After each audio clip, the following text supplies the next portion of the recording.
Sebelum saya bekerja, selepas pagi punya breakfast, buah-buahan saja dan saya minum air ataupun celery ataupun barley, tetapi bila nak start kerja, ini dia. Namanya apa? Royal Coffee. D&D Royal Coffee yang baru dah keluar dalam bentuk sachet yang dah ada chop dia. Jadi kita dah buat bagi cantik, kita koyak dia elok, lepas tu kita koyak lagi.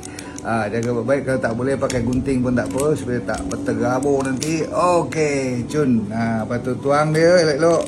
Okey. Nampak tu? Okey, tuang dia, tuang. Bagi habis.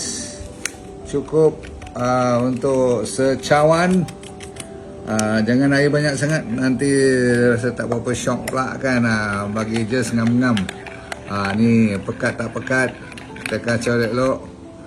Bagi dia larut betul-betul, baru kita minum. Tengok, cepat tak? Tak sampai 10 saat dah larut. Okey, kita boleh minum sekarang. Sedap tak? Kelas lah. Dia tak manis tau, tapi manis-manis cukup rasa je. Dan kopi ni ada Lingzi dan ada apa lagi? Ginseng dan Sacha Inchi Oil. One of the best coffee, terlajak sedap.